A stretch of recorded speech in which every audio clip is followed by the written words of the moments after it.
Hi everyone, it's Natasha of Polite Creations joining you today with a fun card featuring the Magnifying Glass Die set from the Case Closed collection. This die set is perfect for making a shaker, so I will be using clear card panels, well, one of them, as well as a sheet of craft foam that I added double-sided adhesive to both the front and the back. And I'm going to die cut the magnifying glass that cuts out a circle. I'm going to use that die to die cut from the craft foam sheet. I'm then going to die cut the card panel with the other die that you see there for the magnifying glass, and that one keeps the circle, the middle circle, intact. So this will create my shaker panel. I'm also grabbing some ultra pink for my handle. I will be using pitch black for another layer, or the top layer of the magnifying glass, and I'm also using the You Did It sentiment inside and going to run that through together. This is how those plates work. And to ensure that I'm And utilizing the just so I entire can die say, I set, I used did go all of the back pieces. and die I did cut go the So in with Glad the I So Found You Glad out I of a Found scrap You piece piece, of and I die cardstock. You cut can that use out acetate or of a something scrap piece thicker of if you cardstock, like, which is but I going wanted to to be able be to throw this a away. I'm So I'm going to creating. be using this as a stencil for my background.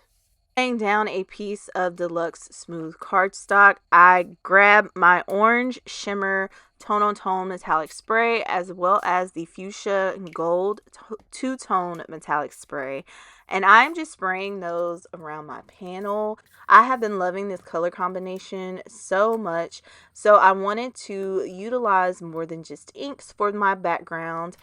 I'm also grabbing another panel, and I think this one is actually in Dove White, and I just smushed that on top to kind of take away some of the spray that is on top, but I love all of the shimmer.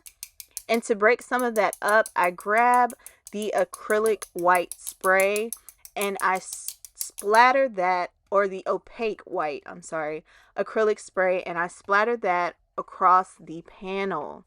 I am doing this on a silicone mat, so it wipes up very easily. I just used a baby wipe to kind of clean it all up. I did not want to lose out on the product that is on the mat, so before I did that, I did go in and spray it with water and smush that onto the Dove White panel as well. So it kind of allows you to get a 2-for-1, but I'm only using that main panel that I sprayed for my card. With my workspace now clean, I grab my heat tool and I just heat set the two panels. Again, I'm only using the main one that I sprayed for this project. I will leave the other for another project. I also grab the scrap piece of paper that I die cut the additional sentiment out of, and I'm grabbing some white hero paste, and I'm going to messily add that onto my card panel. The good thing about heat setting the panel before adding the paste on is that the paste does not take on any of the background color, and I am able to wipe bits away without there being a big mess or a void in my background, which is what you see me doing here. I didn't want the full sentiment to be as it was. I wanted the letters to look kind of sporadic on the panel so that the sentiment is very clear once I adhere that into place. I heat set the panel once again, and then I grab my lemon drop reactive ink and spray that with some water to add some yellow to my panel. I start by splattering, but I wasn't getting enough. I start by doing a bit of splatter, but I wanted more yellow, so I just brush on some of the color in various places and then use my finger to kind of tap it in. I am going to be cutting down this panel. I realized this while I was doing this process because there is more pink along the edges than I would have liked. So to fix this, I am cutting my panel down by half an inch on two sides.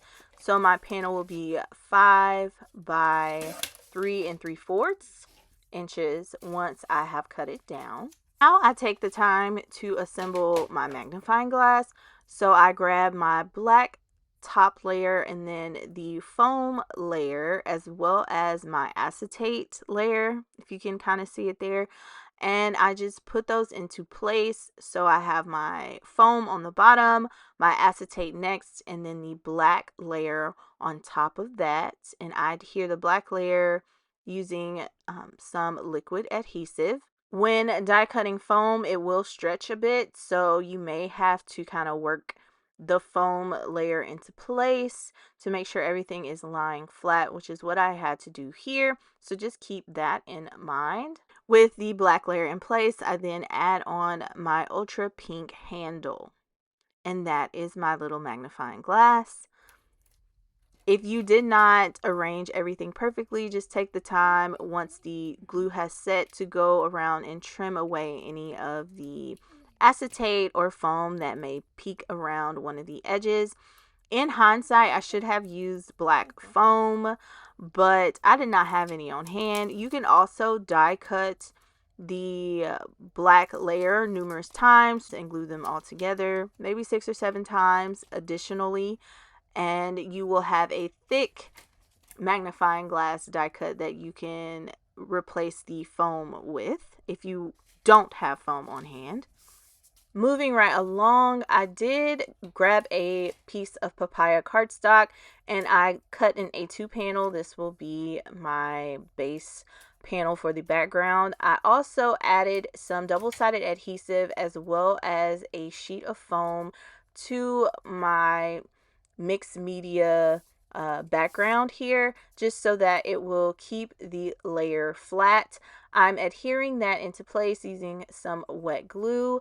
Once that is complete, I grab my magnifying glass and kind of play with my placement to ensure that it's fully on my panel. And then I grab the "You Did It" sentiment that I die cut out. I'm only using the letters, not the circle part that cut, but you can keep that around and use it as a guide to add on your letters. I use mine more so as a guide for adding glue dots because I wanted my words to be a little bit closer. And since my guide here is off-centered, I just knew that I wanted my sentiment to be spaced a little differently. So I just go in, add some glue dots, and then I place my letters. Having a wax pen on hand to add on my letters is such a nice thing. I don't have to worry about trying to move things around with even tweezers. It was just easier for me to use my little wax pen. Once I have everything in place, I do grab my anti-static tool with the powder inside, and I lightly brush some over the letters and then kind of rub it off so that any of that glue that is exposed doesn't grab any of my glitter and keep it in one place. So I add on my glitter and then I place my magnifying glass. Once that is adhered, that is essentially my card. I did decide that I wanted a little more sparkle using that same mix that I used for the shaker. So I just added some glue dots all around and then sprinkled the mix all over the panel and kind of dumped it off. And then if there was still some exposed glue areas, I just grabbed pieces from the glitter and put them into place. But here is my completed card, you guys. I hope you have enjoyed this tutorial. It's just a way to show you that you don't have to have all the supplies. You can stretch what you have to create a beautiful card and background using just one die set. Alright guys, so that is all that I have. Thank you so much for joining me today on the Hero Arts YouTube channel and blog. Have a great day.